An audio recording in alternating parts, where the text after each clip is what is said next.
Muy buenas tardes. Hoy es miércoles 12 de agosto del año 2020. Sean bienvenidos a Conéctate con la U, este espacio y esta iniciativa periodística y académica de la Unidad de Comunicaciones de la Universidad de Córdoba. Conéctate con la U, un espacio que se emite a través de todas las plataformas de medios de la Universidad de Córdoba. A través de la emisora Unicórdoba Estéreo en los 90.0 del FM, a través de nuestro canal de YouTube Unicórdoba TV, a través de nuestra página en Facebook, la fanpage Universidad de Córdoba, y también a través de nuestra página web www.unicórdoba.edu.co. Hoy, como es costumbre, me acompañan en la parte periodística Eduardo García y Linda Brujés, en la parte técnica, en la producción audiovisual, Boris Crawford y Oscar García, Rafa J. Caballero apoyando para la emisora Unicórdoba Estéreo en los controles máster. También está con nosotros Karen Gloria en manejo de las redes sociales y la webmaster Caterín Avendaño. Esta oportunidad, como todos los miércoles, abordar un tema de gran interés para nuestra sociedad, para la humanidad en general. Llevamos varios programas hablando de la pandemia, de esta crisis que se ha generado en el mundo, mirándola desde diferentes ópticas. Hoy tenemos dos invitados que están, como se ha denominado, en la primera línea, allí enfrentando, dando la lucha, la batalla diaria para hacerle frente a esta pandemia, a esta enfermedad que tiene atemorizada, que tiene sometida a la humanidad en general. Antes de ir con los invitados, de presentar a los invitados que nos van a hablar desde su experiencia profesional y personal, quiero saludar a Elinda Brujés y Eduardo García. Elinda, buenas tardes. Muy buenas tardes, Jorge. Muy buenas tardes a nuestros invitados que en esta tarde nos acompañan. Por supuesto, a quienes están conectados en estos momentos a través de las diferentes plataformas de medios de comunicación de la Universidad de Córdoba. Hoy en el programa número 13 de Conéctate con la U, donde hemos denominado este programa Desde la UCI en tiempos de COVID-19. Un tema bastante interesante, vivido por estos dos invitados en esta tarde de hoy que nos van a contarnos acerca de la experiencia que han tenido en todo este proceso. Eduardo, no tenemos su audio.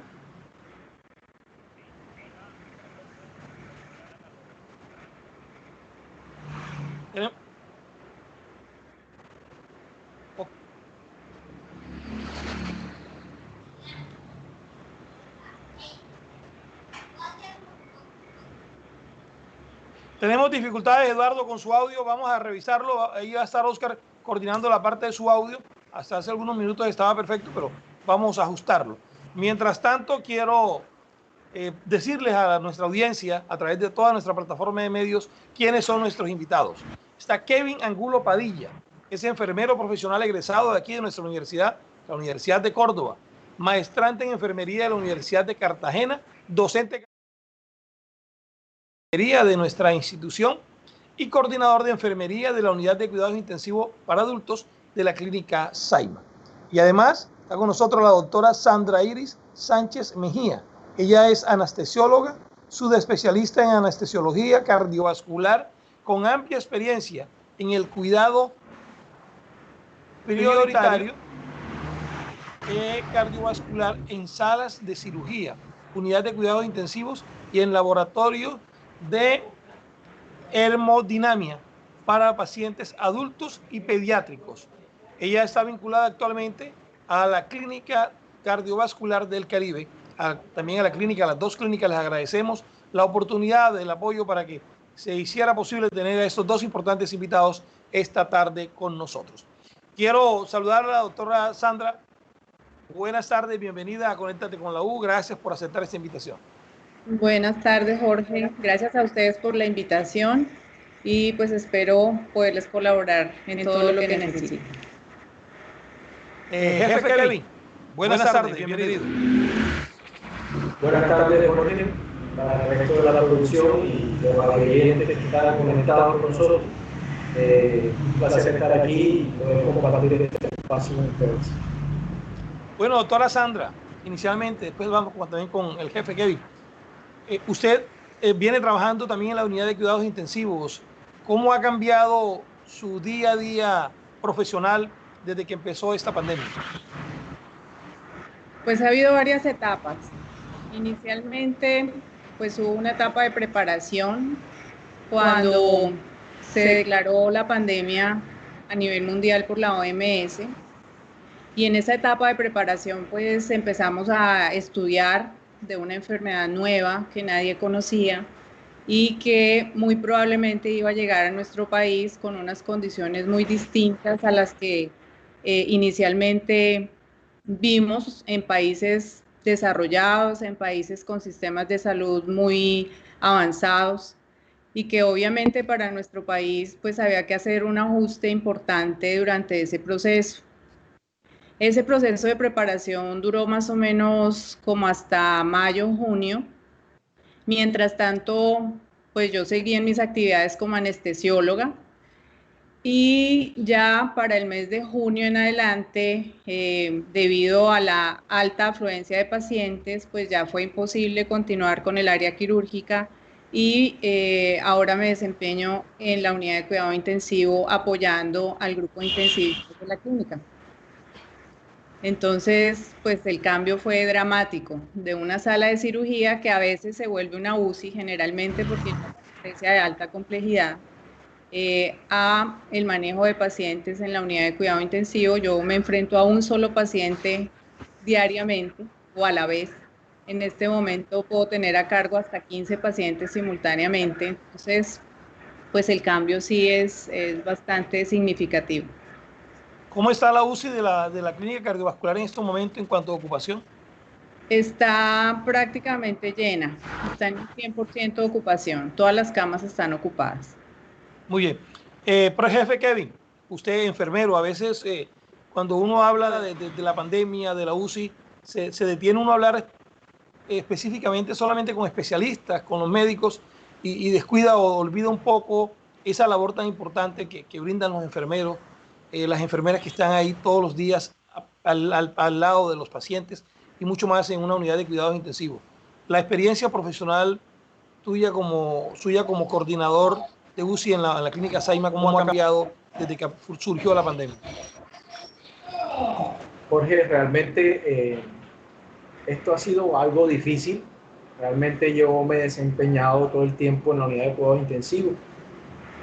Una vez empezó esta pandemia, tuvimos una preparación tanto académica, revisando todos los protocolos de una enfermedad nueva que teníamos que aprender cómo tratarla, cómo defendernos ante ella, y cómo nosotros como profesionales que estamos ahí expuestos, cómo nos podemos defender y protegernos para no contagiarnos. Luego de esto, pues se viene el aumento de casos poco a poco en las UCIs, y específicamente en el departamento entre el mes de junio, julio y a principios de agosto, donde se ha visto la mayor afluencia de pacientes.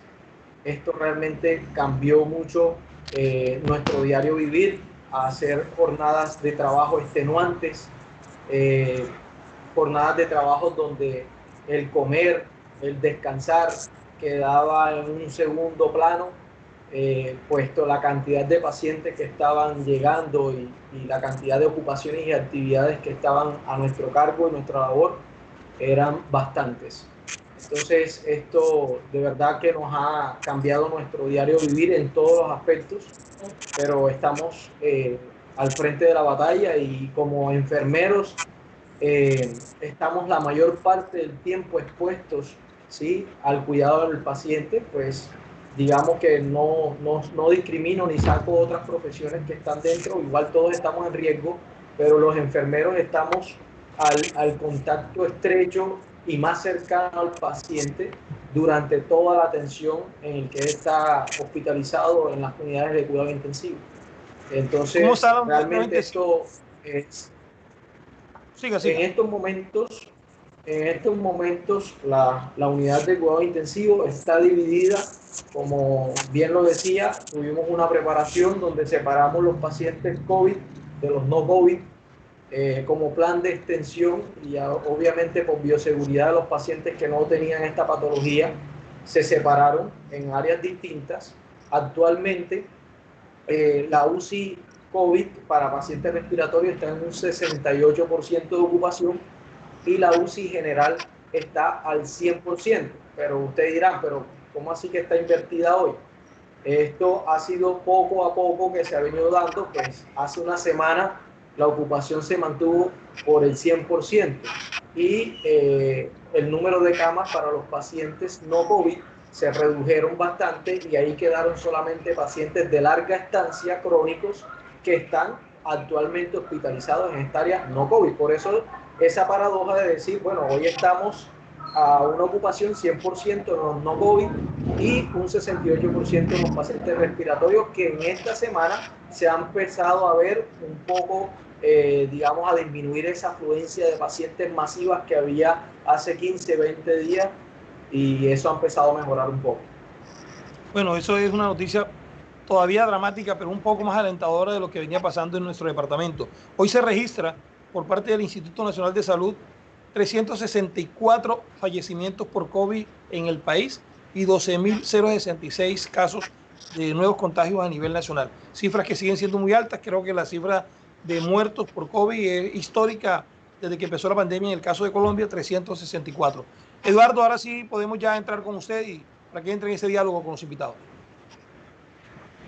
Hola, Jorge. Un saludo cordial a los seguidores de las plataformas de la Universidad de Córdoba. Llevarlo a casa e infectar al núcleo familiar es bastante grande. ¿Quién? En mi caso ha sido algo relativamente sencillo, porque yo soy bogotana, de familia santandereana, y por razones de trabajo me vine a vivir a Montería.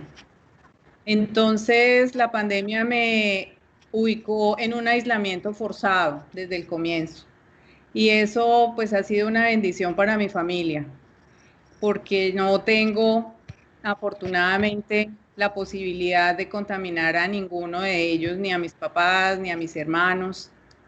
De manera que pues eso fue una ventaja en medio de todo. Y ahora con tanta posibilidad de pues tecnología y comunicación virtual, pues la comunicación se ha mantenido. Obviamente hace falta visitar su familia. Yo visitaba a mi familia muy frecuentemente, no lo he podido hacer desde marzo, pero pues ahí estamos esperando, y ha sido pues relativamente tranquilo ese aspecto para mí, porque vivo sola aquí en la ciudad. No se ha contagiado, doctora, ¿no? Yo sí, yo soy un caso recuperado. A ¿Qué tan grave comienzos estuvo? estuve afortunadamente y gracias a Dios en mi casa.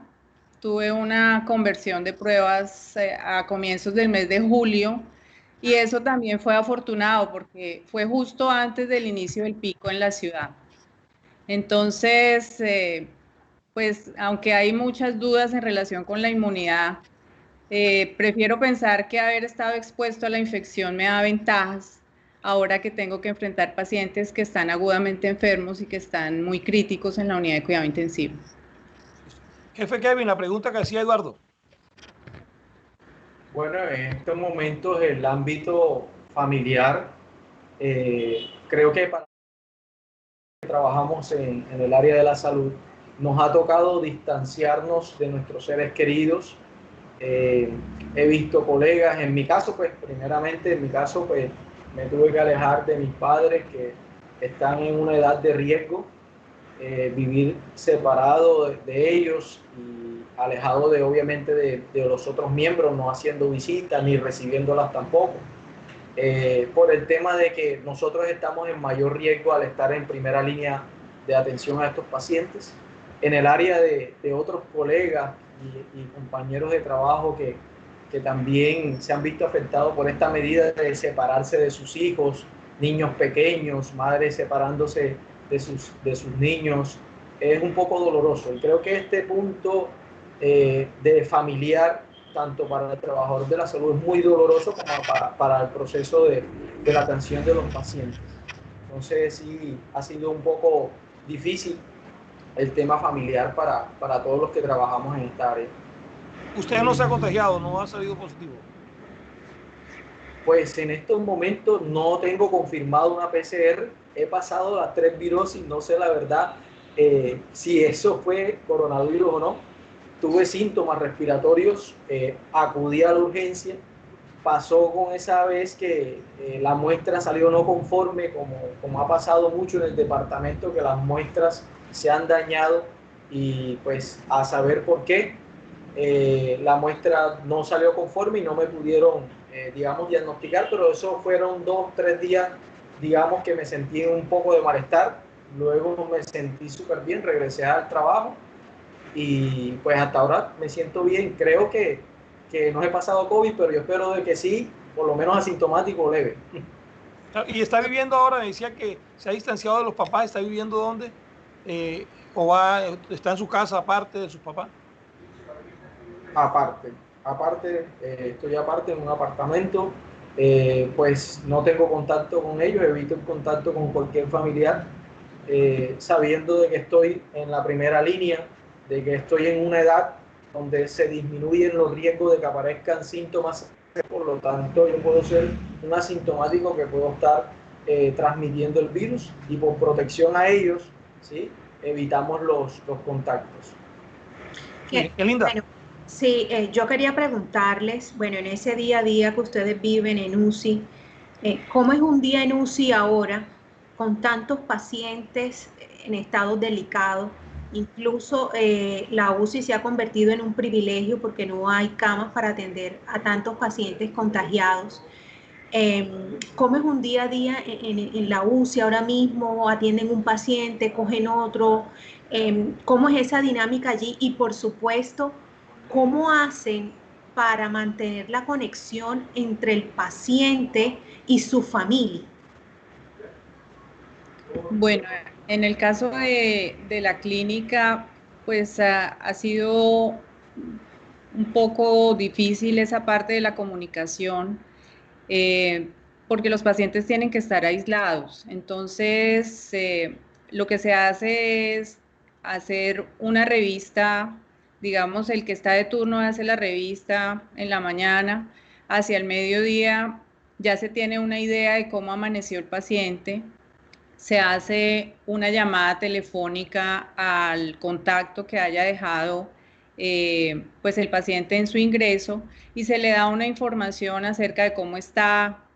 A veces somos mensajeros de razones que manda la familia, si es posible, porque hay pacientes que están pues en estado muy crítico, ventilados y pues no es posible llevarles ningún mensaje. En los que están, digamos, en un nivel moderado de la enfermedad, pues a veces se puede hacer eso. La atención pues es muy intensa, muy demandante. Son pacientes que debido a que requieren un apoyo con un ventilador, tienen que estar dependientes todo el tiempo de cuidado por todo el personal y el equipo multidisciplinario, especialmente pues el personal de enfermería y terapia respiratoria. Son pacientes que tienen que estarse cambiando de posición y colocándolos boca abajo, lo que nosotros llamamos de cúbito prono, con el fin de tratar de mejorar la función respiratoria. Y hay que tener una serie de cuidados y pues entrenar a todo el personal para que ese proceso se haga de una manera segura, de una manera totalmente cuidadosa para evitar lesiones de la piel, para evitar que el paciente se le salga alguna línea, se extúe y pues obviamente prevenir cualquier evento adverso que se presente en ese contexto. También y a iniciativa de los coequiperos enfermeros se han tomado videos, se han hecho videollamadas para pacientes que están conscientes y que pueden, digamos, hablar con su familia y manifestarles cómo están. Y eso también ha sido un acompañamiento que las familias valoran mucho. Pienso que ha sido una oportunidad de humanizar las UCIs, porque ese tipo de cosas antes, digamos, no se hacían de rutina, pero sí ha sido como muy solidario el personal de salud a todo nivel para tratar de llevar información a las familias de estos pacientes que por razones de su enfermedad tienen que estar aislados. Jefe Kevin.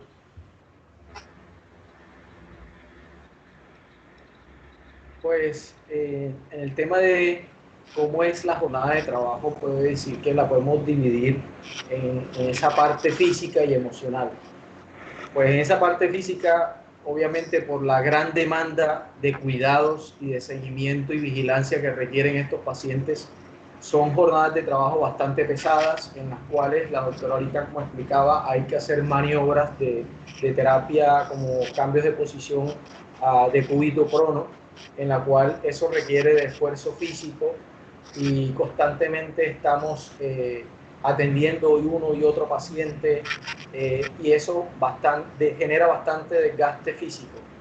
En la parte emocional, creo que ese terror y ese miedo de contagiarse, de perder la vida, porque hemos visto muchos compañeros afectados por esta enfermedad, también lo hemos tenido en la unidad de cuidado intensivo, colegas médicos, colegas enfermeros, auxiliares de enfermería, que han estado afectados con esta enfermedad en la unidad de cuidado intensivo, y es triste y realmente eso emocionalmente a nosotros nos impacta mucho.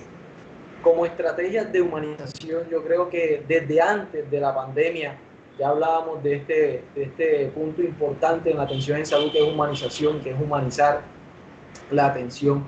Y ya estábamos en un semáforo en rojo, por decirlo así de esa manera, en temas de humanización. Pues nuestra infraestructura, nuestra,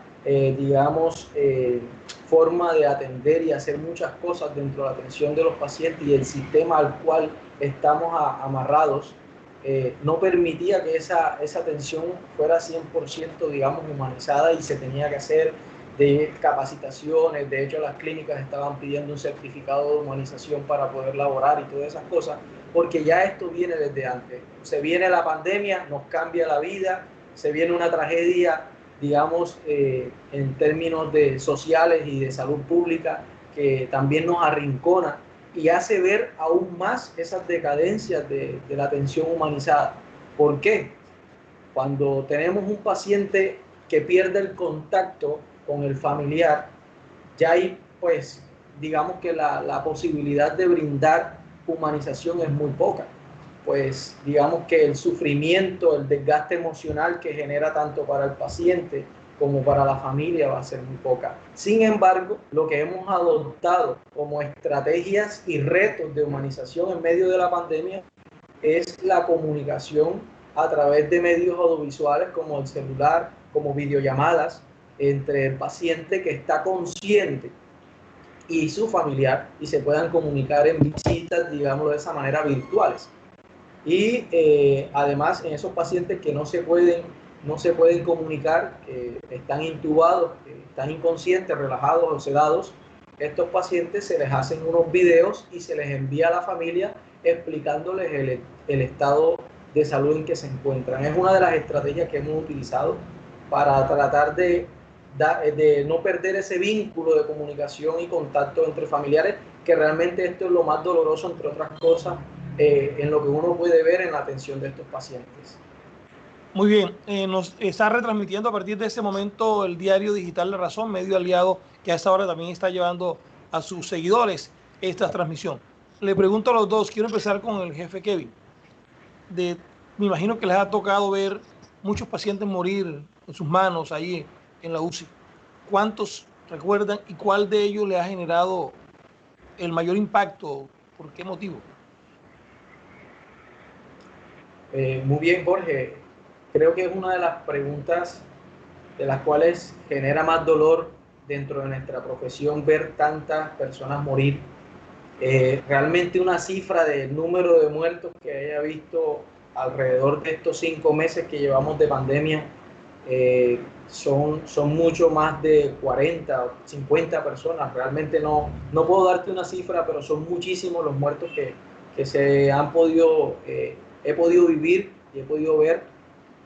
Sin embargo, en esa experiencia en la cual pues, puedo ver el proceso de fallecimiento, es doloroso ver a pacientes cómo mueren a falta de aire, con esa necesidad de respirar, asfixiados, porque no puede, a pesar de estar recibiendo el oxígeno, no pueden mejorar su condición, y cuando pues pasan a ventilación mecánica, ver pacientes jóvenes, ¿cierto? Pacientes de una edad en la que uno dice, pues es una edad productiva, es padre, es hermano, es hijo, y eso es muy doloroso realmente. Pues una experiencia como tal que te pueda contar y les pueda contar a todos que me oyen, realmente un paciente de 35 años de edad, muy joven, eso me llamó mucho la atención, eh, obeso, tenía factores de riesgo y la obesidad en estos momentos podemos considerarla, y la doctora que me escucha me puede ampliar la idea, la obesidad se ha vuelto un factor condicionante tanto como la edad. Lo podemos evidenciar dentro de la práctica clínica y la experiencia que hemos tenido. Y me generó mucho dolor ver a un joven, 35 años, fallecer por esta enfermedad. Su núcleo familiar esperaba, pues, obviamente que se recuperara. Habíamos permitido esa comunicación por videollamada.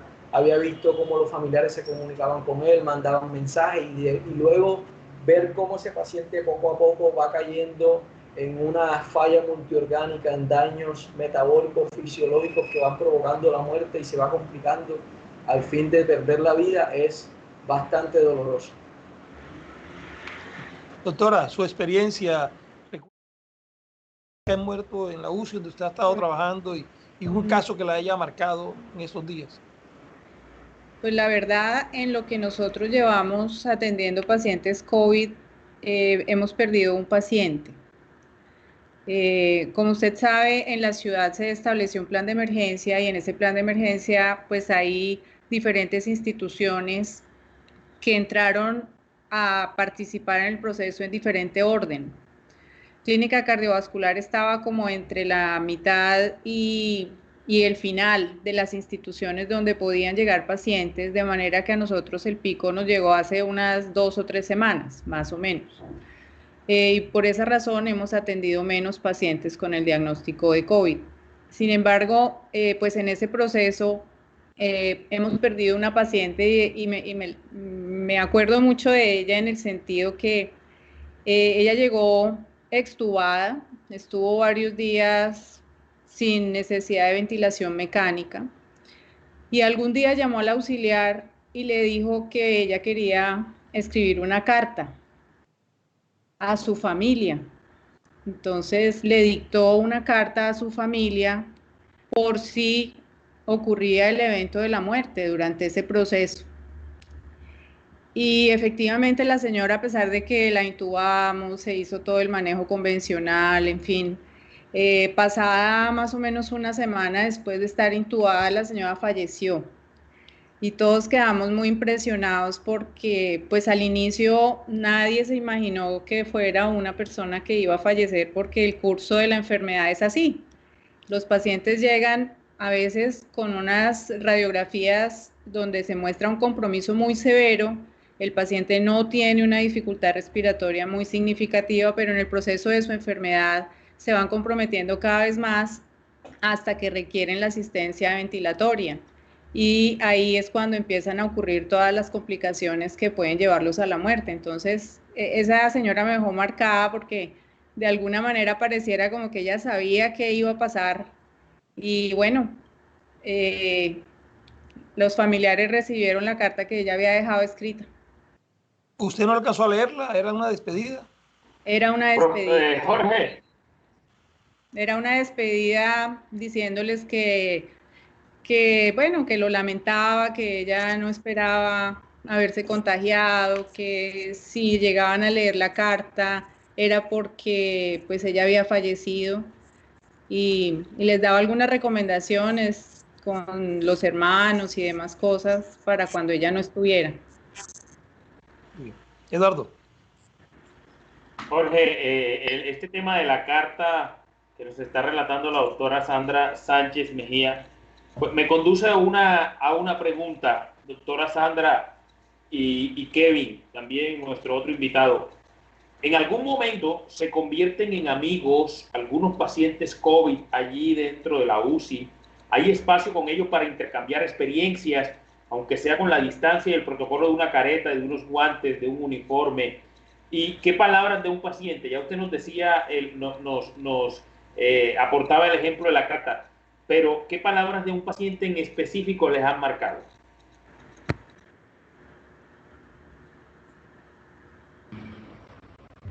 Pues Eduardo, doctora, no, continúe. sigue. Qué pena. Gracias.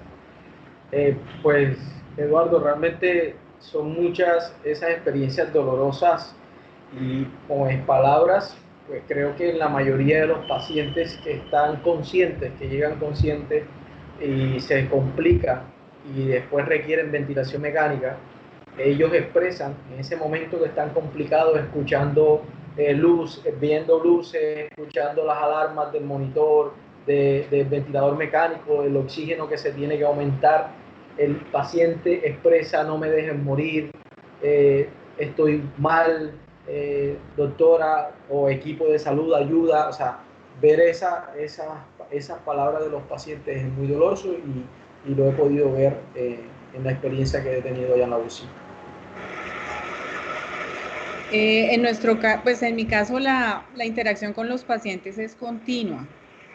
Siempre la mayoría de pacientes nos han llegado antes de ser intubados porque han estado en un servicio de urgencias, en un CAMU, consultan de primera vez, allá están un tiempo porque tienen una enfermedad moderada, pero cuando ya hay signos que el paciente puede necesitar un respirador es cuando lo ubican en una unidad de cuidado intensivo.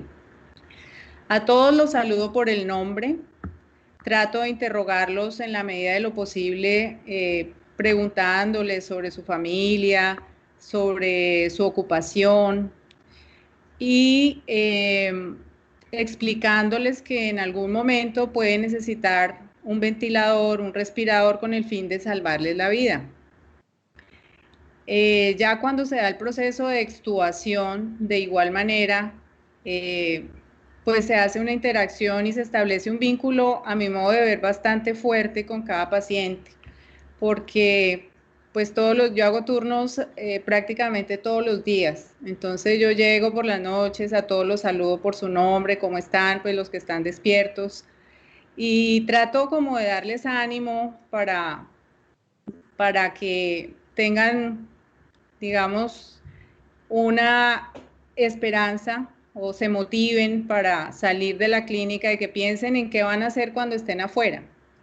Sí es muy angustiante para uno como médico el momento de la intubación y aunque ellos no manifiesten nada, a veces hay actitudes preverbales, la mirada, el miedo que ve uno en esos pacientes, porque ellos saben que se están deteriorando y que en el momento que necesiten el ventilador, pues hay una gran posibilidad de que se mueran, que no se puedan despertar. La ventaja, a mi modo de ver, es que después de que el paciente se ha intubado, de alguna manera tenemos herramientas para aliviar ese miedo y ese sufrimiento, porque el paciente pues está sedado, bajo efectos de medicamentos, y si todo sale bien y evolucionan de una manera favorable, en la medida que uno retira esos medicamentos, ellos vuelven a ser conscientes, se despiertan, se les quita su tubo y pues digamos que se dan cuenta que lograron superar la batalla. Y eso también es muy gratificante para el equipo de salud. Qué linda. Sí, yo quería preguntarles, bueno, muy difícil todo esto que ustedes viven día a día y cada vez se pone la situación un poco más tensa, más preocupante. Cuando un compañero de ustedes se enferma, incluso ustedes lo tienen que atender, inclusive muere ese compañero, ¿qué pasa por sus mentes? Se llenan de pánico, de miedo, ¿puedo estar yo en esa situación? ¿Puedo morirme con este virus? ¿Qué es lo primero que se les pasa por la mente?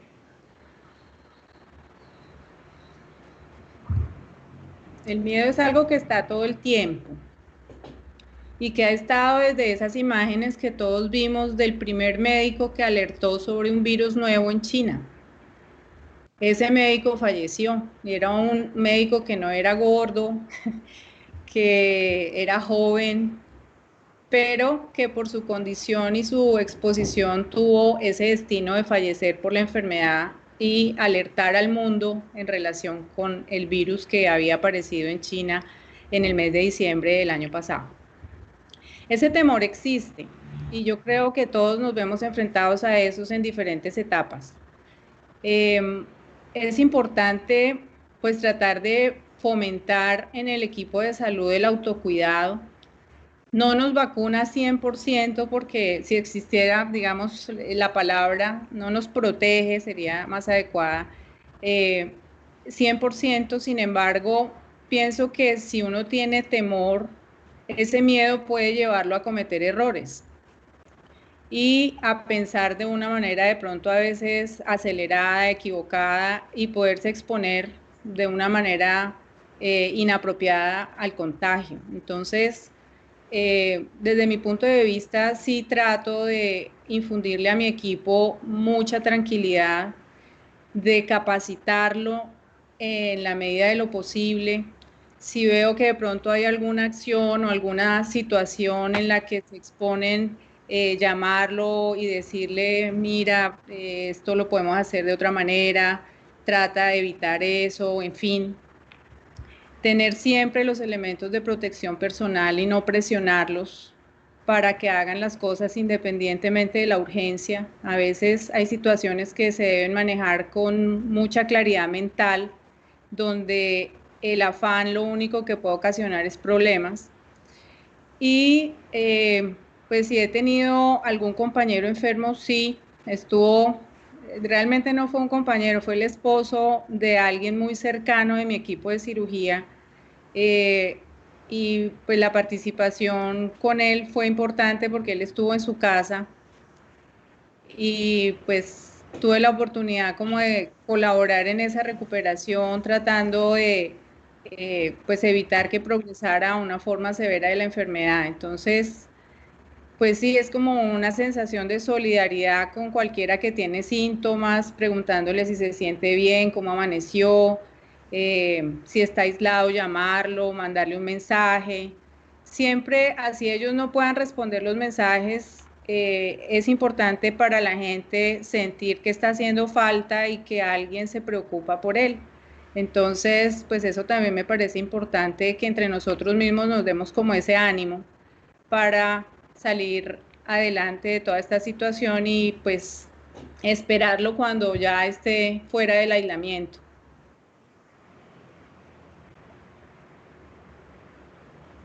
Jefe Kevin. Sí, de acuerdo. Ver pues compañeros de trabajo afectados o familiares de compañeros de trabajo afectados por la enfermedad realmente genera miedo y terror. Pues obviamente, como decía la doctora, aunque esto es un factor que siempre está presente, independiente si uno ve o no compañeros de trabajo afectados, es doloroso ver que aquellos que están allí al frente de la batalla, expuestos, ¿cierto?, por esta enfermedad, salen también afectados y contagiados a tal punto de tener pues quizás al borde, digamos, la vida y estar a riesgo de morir. Sin embargo, gracias a Dios en la clínica Saima no ha muerto ningún colega médico, ni enfermero, ni ninguno de los que hacen parte del grupo de salud. Sí hemos tenido compañeros que han estado afectados hasta llegar a UCI. Tuvimos 2 médicos en la UCI, tuvieron sintomatología, digamos, leve moderada, mejoraron tras el tratamiento y el seguimiento, luego de esto salieron a piso. Y también hemos tenido compañeros y familiares de otros servicios. Y hemos tratado como grupo de trabajo darnos ánimo emocionalmente entre nosotros, hacer, pues, digamos, oraciones antes de empezar la jornada de trabajo, pues aquellos que tienen esa parte espiritual, digamos, como fortaleza mental para poder afrontar esta situación, nos encomendamos a Dios, tratamos de darnos ánimos entre todos, de trabajar y hacer un trabajo en equipo, porque entre otras cosas, como es un trabajo tan pesado y un seguimiento tan extenuante, se requiere mucho de aliarse entre compañeros y que todos seamos uno. Y pues realmente esta es la forma en que tratamos de darnos ánimos de estar allá. Doctora Sandra y jefe Kevin, siempre habla uno de entubar, de ese proceso, pero ¿cómo es eso? O sea, los que no hemos tenido la oportunidad o la fortuna de no tener que estar en una UCI y menos entubado porque no hemos visto a nuestros familiares ahí, porque además es muy restringido el acceso por obvias razones. ¿Cómo es ese proceso? ¿Es muy doloroso? ¿Qué hacen los médicos, los enfermeros cuando se dice hay que entubar a esta persona? ¿Cómo es el procedimiento? Pues desde el comienzo se establecen como unas rutas para que pueda hacerse un procedimiento seguro tanto para el paciente como para el personal de salud. Digamos, ese proceso, o vamos a llegar a ese proceso en el caso que haya una falla ventilatoria, y se establecen una serie, digamos, de parámetros clínicos y parámetros de los gases arteriales, que es una muestra que se toma de una arteria periférica para ver el contenido de oxígeno de la sangre, para ver algunos otros parámetros, el contenido de CO2 y el equilibrio ácido básico, y dependiendo de esos parámetros clínicos y paraclínicos se toma la decisión de intubar el paciente.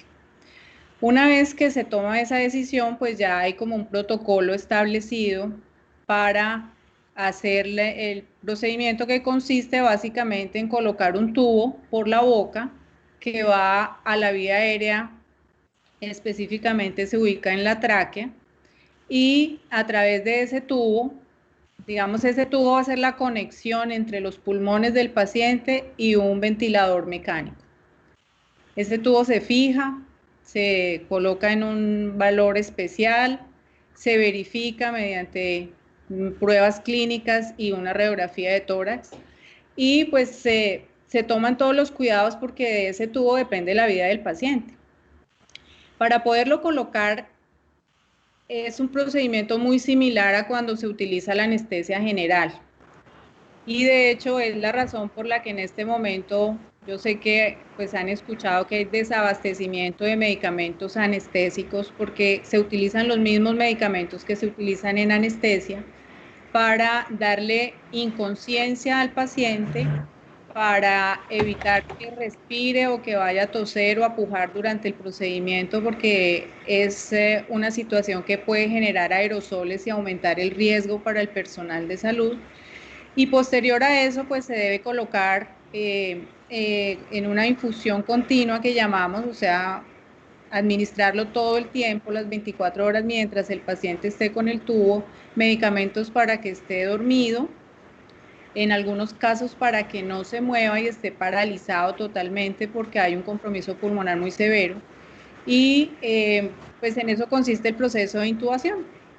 Es digamos, una medida extrema en los casos de falla ventilatoria, específicamente para el COVID-19 pueden requerir a veces una semana hasta 10, 12 días de ventilación mecánica continua hasta que hay una recuperación total del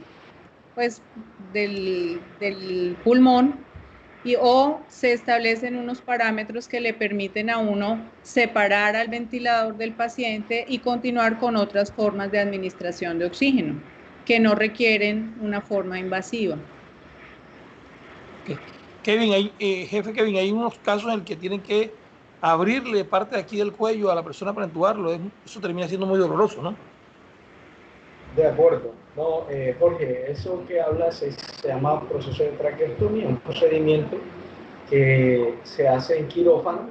Al paciente se le aplica anestesia y analgésicos para evitar que eso sea doloroso, pero ya es una maniobra, digamos, un poco más tardía de la ventilación mecánica, que son pacientes que, pues digamos, se tardan, digamos, conectados a un ventilador porque no recuperan fácilmente esa capacidad para respirar por sí solo, y quizás su enfermedad ha causado tanto daño que quedan conectados a un ventilador, dependiendo de un ventilador, y estos pacientes se pasan al procedimiento de traqueostomía para tratar un destete ventilatorio, que es lo que llamamos, que es tratar de retirar el ventilador del paciente, porque eso es lo que es la ventilación mecánica. Lo que ha explicado la doctora está fabuloso, pero haciéndolo, digamos, simplificando la idea, es llevar una máquina, ¿sí?, que haga la función del pulmón y la respiración por un paciente.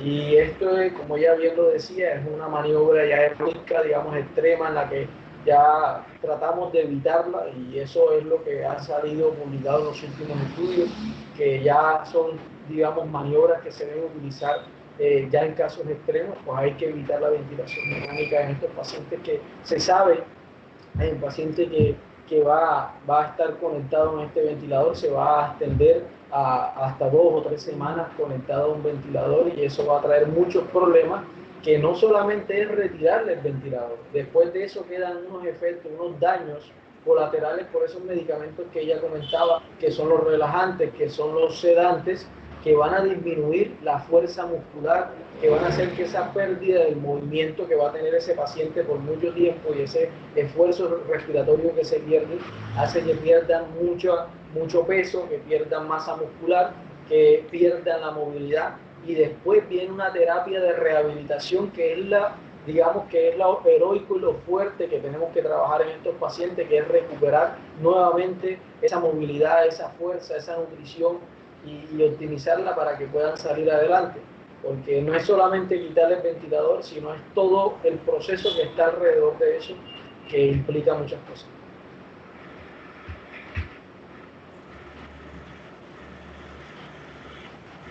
Bueno, y cuando una persona es entubada, ¿la probabilidad de reanimarse es mínima o se puede hablar en términos porcentajes para esa pregunta ahí puntual? ¿Qué tanta gente se recupera después de ser entubada?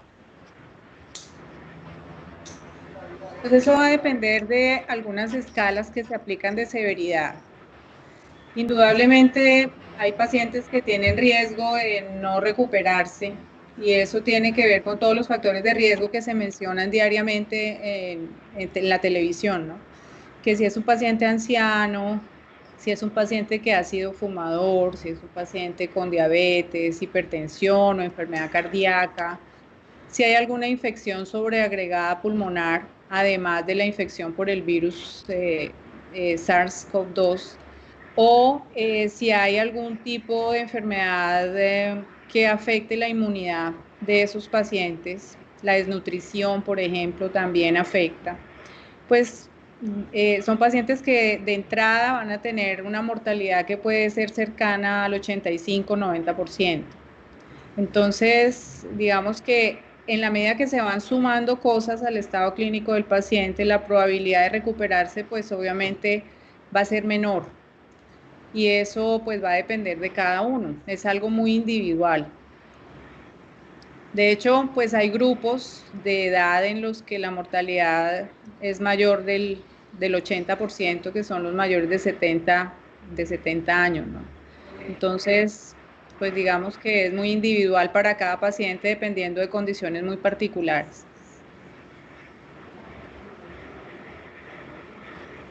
No te oímos. Tienes el micrófono apagado, Jorge, enciende.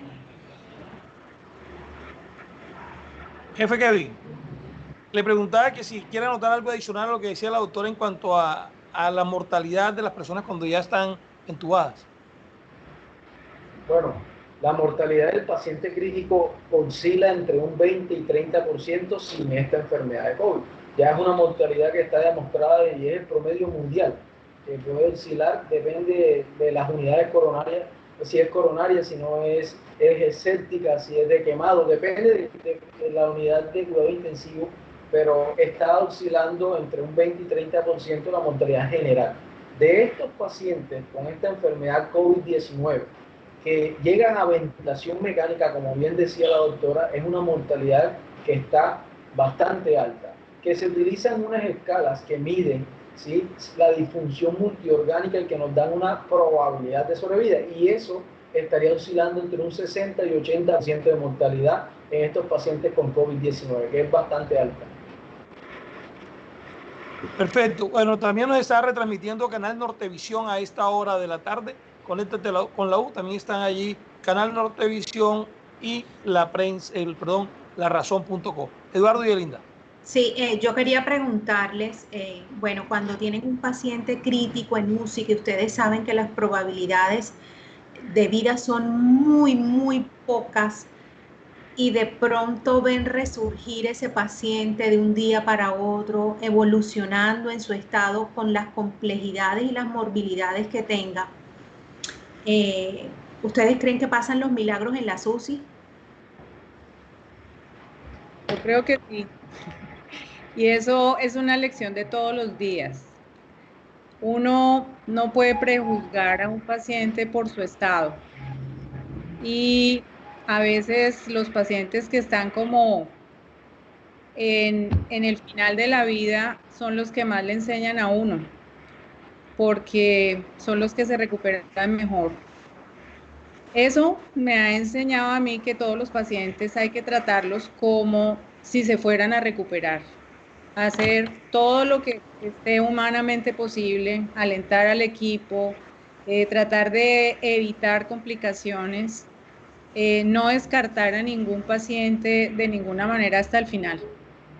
Y digamos que esa experiencia pues me ha dado muchas satisfacciones, porque hay muchos pacientes que otras personas a veces dicen, no, ese paciente se va a morir, y no, el paciente finalmente se va para su casa.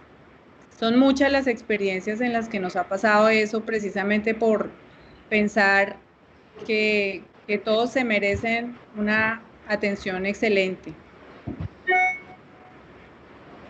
Jefe Kevin, su experiencia, bueno, en esto suceden los milagros en UCI, y lo digo también porque he visto muchos videos cuando salen de UCI que le hacen calle de honor y los aplauden, y eso me imagino que ese momento es donde se consolida ese milagro de vida, y es la mayor satisfacción que pienso que ustedes pueden tener, el haber aportado o contribuido a salvarle la vida a ese paciente.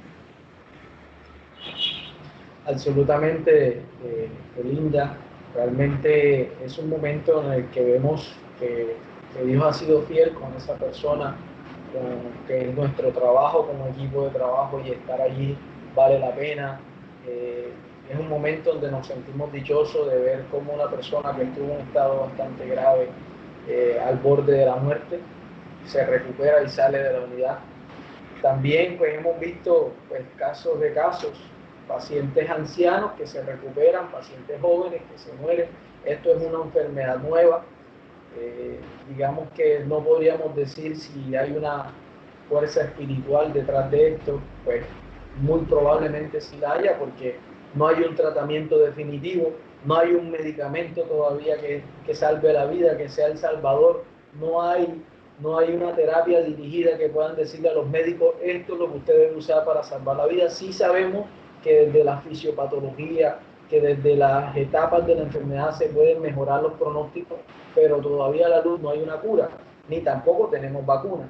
Entonces sí, desde la parte espiritual es aferrarse a que Dios ayude a nuestros pacientes, nos ayude a nosotros para estar allí y mejorar estos pacienticos, pero la mejor satisfacción que podemos ver en medio de esto es ver personas que se salven, y obviamente es una satisfacción para todo el equipo de salud.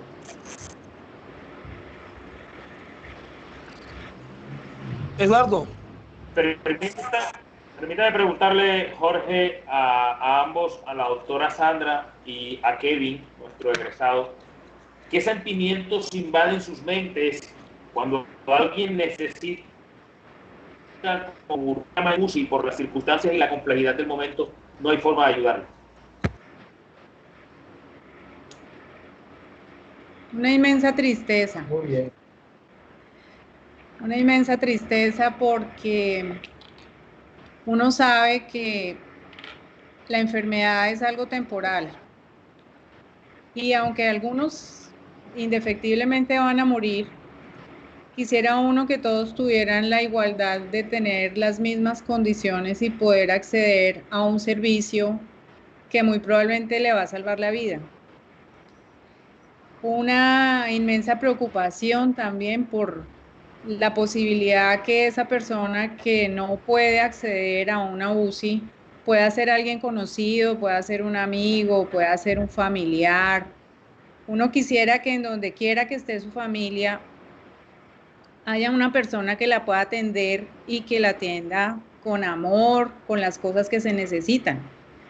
Entonces, pues sí, digamos que afecta bastante, incluso a veces le da a uno rabia, en el sentido que pues todos somos conscientes de las debilidades que tiene nuestro sistema de salud, de la corrupción que existe, que de pronto habría la posibilidad de tener una atención mucho más equitativa, de tener más recursos, pero desafortunadamente en el momento no los pudimos tener por situaciones que no tienen que ver con el personal de salud y con el equipo de salud. Entonces, pues es como una mezcla de sentimientos en donde uno quisiera poder tener más capacidad de decisión, donde quisiera uno poder elevar sus solicitudes a altas esferas para que cualquier situación de salud, no solamente el COVID, sino en tantas situaciones, en el cáncer, en enfermedades huérfanas, la gente tuviera la posibilidad de acceder al tratamiento que realmente necesita. Esta es una enfermedad más, pero así como esta enfermedad hay otras que han sido carentes de atención estatal, que han ocasionado la muerte de muchas personas. Entonces, sí queda uno como un poco triste con todo lo que pasa a veces en nuestro sistema de salud, pero pues es nuestra realidad y hay que asumirlo de esa manera.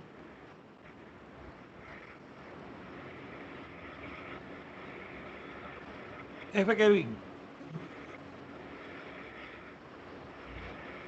Jorge, Eduardo y Elinda y el resto que me escuchan, realmente esa impotencia que expresaba la doctora genera mucho dolor ver que muchas personas necesitan o digamos luchan por conseguir una cama de UCI y pues no está en nuestras posibilidades quizás brindárselas y eso genera un dolor bastante grande. Realmente es muy doloroso ver pacientes que están por fuera de la UCI, que están en la urgencia, que están en hospitalización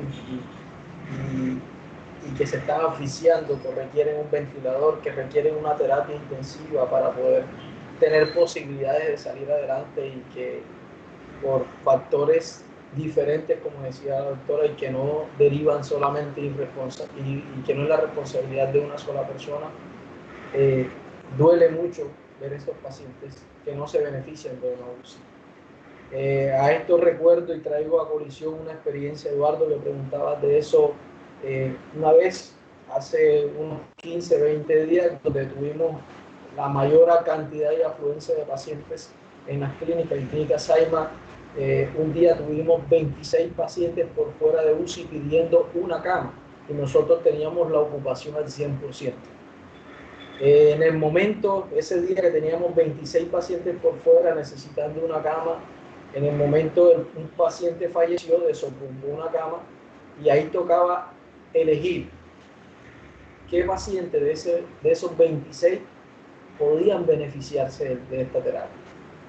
Y esto emocionalmente es bastante, afecta mucho porque esta es una ciudad pequeña, esta es una ciudad relativamente pequeña donde hay muchos conocidos, muchos amigos, muchas personas y uno no saber a quién se le puede dar la oportunidad de que se beneficie de la UCI y de que esa responsabilidad recaiga, entre comillas, en un grupo médico, en el grupo de cuidado intensivo, es bastante difícil. Sin embargo, en medio de esta pandemia hemos visto esta tragedia de muchos pacientes que quedan por fuera y pues bueno, emocionalmente, como les digo, hemos tratado de tener acompañamiento de psicología, de trabajo social que están allí y brindándonos ese apoyo y tratar de fortalecernos. Mire, hay una pregunta igual, pero viene de las personas seguidoras de la diario La Razón, José Gregorio Romero Ochoa. ¿En qué momento deciden desconectar a un paciente de UCI o se espera hasta que muera clínicamente, especialmente en estos casos relacionados con los enfermos de COVID? Es muy duro tomar esa decisión, me imagino que enfermeros, médicos toman esa determinación o tiene que ser decisión de los familiares. ¿Cómo es ese proceso? Lo pregunta José Gregorio Romero. Pues la verdad es que el paciente en su proceso de empeoramiento clínico pues va dando muchas señales que a uno como médico, como, digamos, participante del tratamiento, le alertan para decirle a la familia y prepararla para que en cualquier momento el paciente pueda fallecer. No se suspende el esfuerzo terapéutico simplemente porque esté muy mal, sino que tiene que haber, digamos, alguna causa, alguna alteración del ritmo cardíaco que finalmente conduzca a la muerte del paciente y que pues ya sea un paciente irrecuperable. No se le quita, digamos, el apoyo ni el tratamiento a un paciente para ofrecérselo a otro, sino que se espera que el paciente, digamos, fallezca para tener la cama disponible y poder atender otro paciente.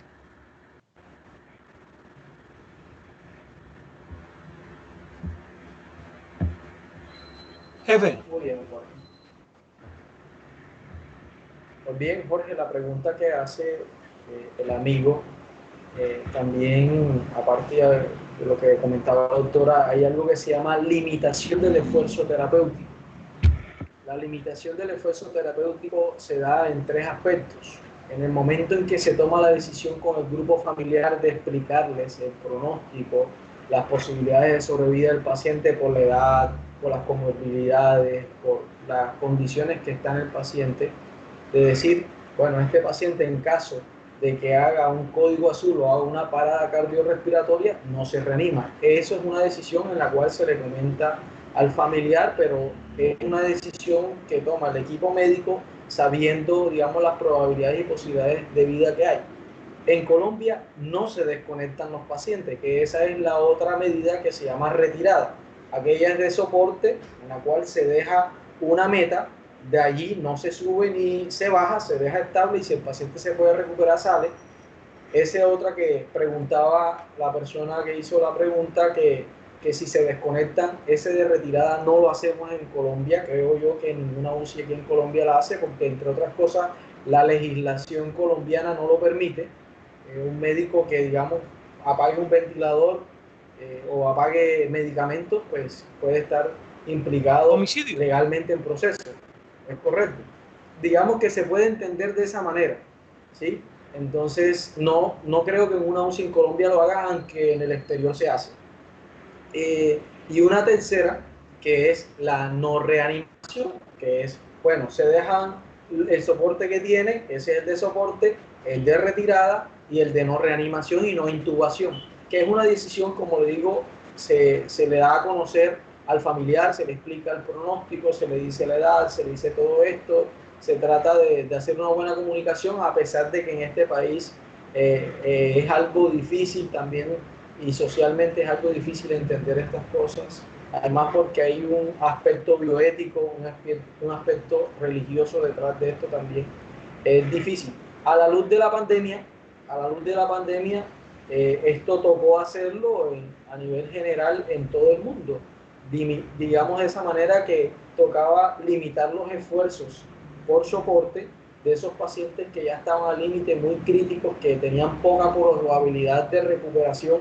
Decir, bueno, hasta aquí llega, digamos, el soporte de este paciente, ya tenemos todos los medicamentos cardiovasculares para tratar de ayudarle a la presión, el ventilador está con los parámetros al tope, todo está hasta donde podemos llegar, de aquí no podemos hacer más nada y ahí pedirle a Dios que haga por el paciente.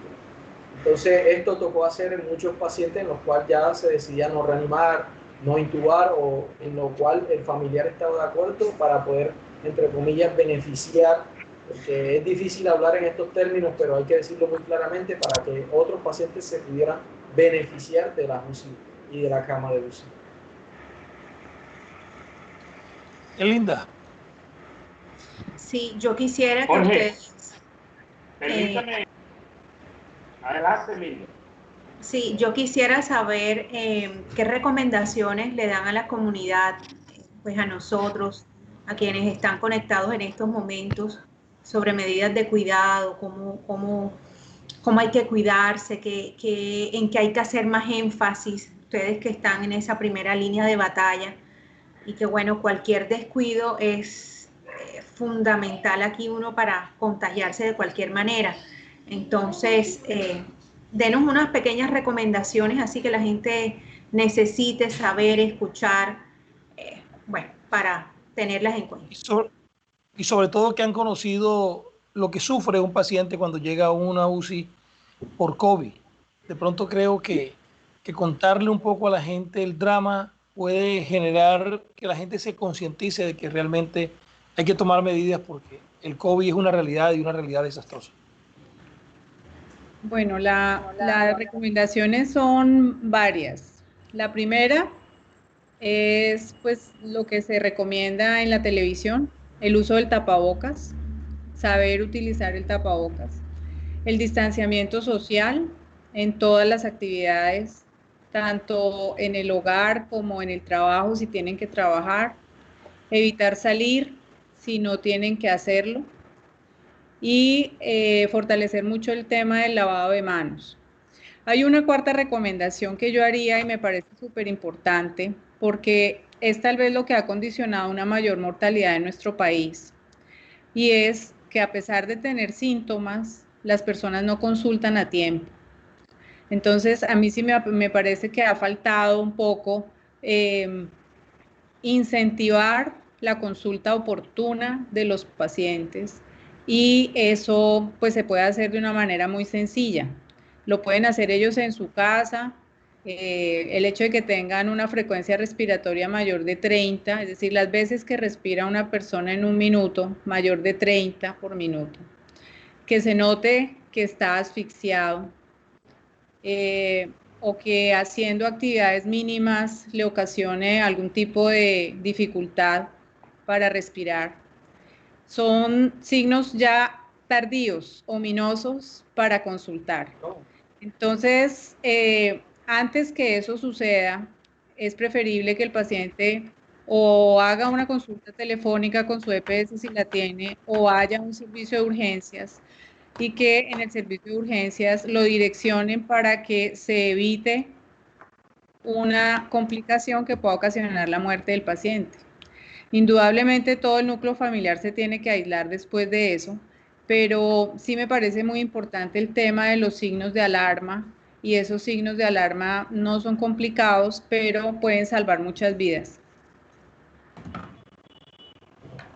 Jefe Kevin, las recomendaciones. De acuerdo, Jorge. Las recomendaciones son las mismas que decía la doctora: lavado de manos, distanciamiento social, el uso del tapabocas, que son las normas de bioseguridad generales que se han, digamos, afianzado en los mensajes que se le brinda a la comunidad en general para evitar esta enfermedad. Sin embargo, quiero dar también un mensaje de no relajarnos, de no bajar la guardia, porque a lo largo de esta enfermedad en otras ciudades, en otros países, se ha mostrado que el comportamiento es por picos. Ahora empezaremos a ver que poco a poco va a ir mejorando la situación de camas, tanto de UCI como hospitalarias. Y eso va a hacer que quizás el gobierno tome medidas de levantar un poco algunas medidas de cuarentenas, empiece a reabrir la economía, se empiecen a reabrir algunos sectores, ¿cierto?, de la sociedad, y esto pues vaya a hacer que sea algo en que relaje o haga que las personas bajen la guardia para protegerse. Entonces, en esto sí hay que ser muy claro. Esto puede ser el primer pico que ya lo pasamos. Se puede prever que para el mes de diciembre más o menos podemos ver otra oleada de pacientes que pueden estar afectándose por el COVID-19. Es lo que pues hablan los epidemiólogos, aun cuando nada es exacto. Nunca han podido predecir con exactitud cuándo son los picos de esta enfermedad, porque se ha aportado de manera diferente a nivel local, a nivel departamental, a nivel nacional, a nivel mundial. Esto se ha aportado de una manera muy diferente esta enfermedad. Entonces, pero sí el mensaje está muy claro: no bajar la guardia. Creo que un adicional que les puedo de pronto recomendar a nivel general a la sociedad es, si salen a las calles, igual tengan con esas medidas de bioseguridad, de lavado de manos, de distanciamiento social, del uso del tapabocas. Cuando retornen a sus casas, hagan un protocolo de ingreso. Y un protocolo de ingreso que es muy sencillo. A la puerta de la casa tener, pues digamos, un tanquecito en la cual se puedan retirar la ropa de la calle, pasen al baño directamente, se bañen, se duchen y ahí sí tengan el contacto con su núcleo familiar. Puede ser algo muy sencillo que puede también aportar algo para los que quedaron en casa y no se contagien. Eduardo. Claro, Jorge, yo quisiera preguntarle a nuestros invitados que están allí, como lo han dicho ustedes, en esa primera línea de la batalla, ¿en qué condiciones emocionales deben los trabajadores de la salud tomar un turno en UCI para no afectar o dejarse afectar por la difícil situación que allí adentro se vive? Yo creo que a pesar que la gente sea tranquila, es inevitable sentir temor cada vez que uno recibe el turno. Bien sea por la misma situación de los pacientes, no es infrecuente que en un turno se complique alguno por alguna razón. Y además de eso, pues por la posibilidad de cometer errores. El apoyo de la institución, el apoyo psicológico, el apoyo entre los mismos compañeros, yo creo que ayuda mucho a que el personal esté un poco más tranquilo, sin querer decir que el estrés o la presión se establezcan en todos los turnos. Hay turnos que son de 12 horas, donde el personal a veces no puede salir a almorzar o no puede ir al baño por los elementos de protección personal, en fin. Siempre va a ser estrés llegar a un turno mientras estemos en el periodo de pico. Y como lo decía Kevin, pues nos tenemos que preparar para los picos que vienen. De pronto vamos a estar un poco más tranquilos, pero lo importante es no relajarse. Muy bien. Bueno, yo quiero agradecerles.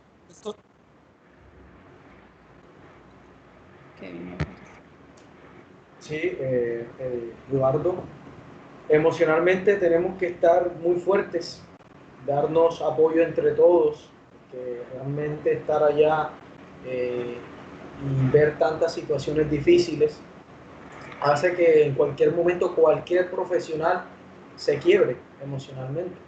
Y lo he visto, compañeros que salen llorando del turno, que quizás ven a un paciente en el cual uno se encariña porque estaba bien, venía bien, uno trata de hacer como ese vínculo que ahí día a día obviamente no lo puede evitar, y después ver que ese paciente quizás se complica y le va mal, eso quebranta, más otras situaciones como explicaba la doctora, no comer bien, no poder ir al baño pues con la misma frecuencia y a veces tener que usar hasta pañales, los auxiliares de enfermería, hasta ponerse pañales para poder hacer sus necesidades y no tener que retirarse todos los implementos de EPP que tienen que estar para poder atender a estos pacientes. Entonces, realmente emocionalmente esto quiebra mucho a cualquier persona, pero hay que estar muy fortalecidos mentalmente, entre todos darnos apoyo.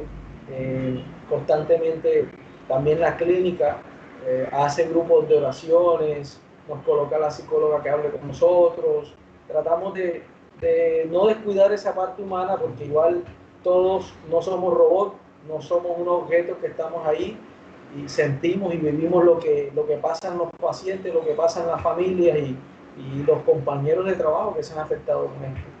Pero igual tratamos de darnos apoyo y mantener emocionalmente fuerte para poder afrontar esta situación. Yo quiero agradecerle a nuestros invitados, no solamente por el espacio que nos han dedicado en la tarde de hoy, por este tiempo para contar lo que han vivido durante estos días de pandemia, sino también agradecerles por todo lo que han hecho en beneficio de tantas personas que han llegado a este momento tan crítico como es la unidad de cuidados intensivos. Linda y Eduardo, ya para ir cerrando este espacio que creo que ha sido bien importante y además que ha servido también para que, aparte de contar sus experiencias, le digan a las personas que esta enfermedad es muy complicada, que cuando se llega a una UCI es muy complicado que las personas salgan en buenas condiciones, que se pueden dar casos, pero casi que hay que apelar no solamente a la experticia de los médicos, los profesionales, sino también de la parte espiritual, de esa bendición de Dios para que las personas sigan viviendo. Elinda y Eduardo. Bueno, Jorge, sí, de antemano agradecerles a los invitados de hoy por todas estas palabras que nos han dado de aliento y de también contarnos desde su experiencia, desde esa línea que parece interminable de batalla. Y yo quiero invitar a mis compañeros a darles un aplauso y a quienes estén viéndonos en este momento, darles un aplauso a ustedes por todo el esfuerzo que día a día realizan, por exponer sus vidas para salvar las vidas de otros. Eso es algo que no tiene precio realmente. En estos momentos de desesperanza, podríamos decirlo, de miedo, de angustia, ustedes son esa voz de vida, esa voz de aliento, que están allí dispuestos siempre a ayudar a quienes más lo necesitan en medio de cualquier circunstancia. Teniendo también que apartarse de sus seres queridos, que apartarse de ustedes mismos también como personas para entregarse por completo a ese paciente y poderlo sacar adelante. Muchísimas gracias por todos los aportes que nos dieron en esta tarde de hoy. Para mí, muy valioso la experiencia que han tenido y bueno, sigan cuidándose y sigan salvando vidas. Muchas gracias. Eduardo. Yo también quiero reiterar los agradecimientos y desde la emisora Unicórdoba Estéreo, el aporte que la doctora Sandra Sánchez Mejía y nuestro egresado del programa de enfermería, además magíster, Kevin Angulo Padilla. Estos testimonios son de admirar. Reconocemos una vez más el valor que tienen cada una de las personas que se dedican a trabajar en clínicas y hospitales y que ayudan a salvar vidas mientras arriesgan no solo la de ellos, sino también la de sus familias, porque sabemos que sigue muy latente esa vulnerabilidad de contraer el virus y de llevarlo a casa. Mi respeto, mi saludo de admiración hacia ustedes y hacia todo el personal de salud de Montería, de Córdoba y del país. Todos tenemos algún amigo, algún familiar vinculado con estos procesos y por eso debemos reconocer que para ellos no es fácil, pero allí los colocó Dios, lo están haciendo con pasión para salvar al mundo. Muchas gracias. No sin antes reiterarles que mañana la retransmisión de este importante programa constructivo, además, a través de los 90.0 de Unicórdoba Estéreo, a las 8 de la mañana estaremos transmitiendo este programa de hoy. Doctora y jefe Kevin, muchas gracias. Muchísimas gracias, Jorge, Eduardo, Elinda, por la invitación. Para nosotros ha sido pues importante tratar de transmitir algunas experiencias que nadie es experto, pero indudablemente todos podemos participar en la solución. Muchas gracias. Gracias. Jefe Kevin, egresado de nuestra universidad. Con orgullo, Jorge, cargo el escudo de la universidad a donde voy. Y bueno, muchas gracias por esta invitación. De verdad que ha sido un espacio muy provechoso. Igual estamos ahí para seguir en la lucha, sacar adelante a cualquier persona que llegue allá a la unidad y que requiera de nuestra ayuda. Y bueno, seguimos para adelante y seguir preparándonos para lo que viene. Muchas gracias y muchas gracias a nuestros seguidores a través de todas las plataformas digitales y a través de la emisora Unicórdoba Estéreo, también a los seguidores de Canal Nortevisión, también del medio larazón.co, a todos nuestros medios aliados y a todos los seguidores, muchas gracias. El próximo miércoles, Dios mediante, estaremos aquí con otro programa de interés para cada uno de los miembros de nuestra comunidad, no solamente en la universidad, sino en la ciudad, en el departamento, en el país y por qué no decirlo en el mundo. Muchas gracias. Gracias.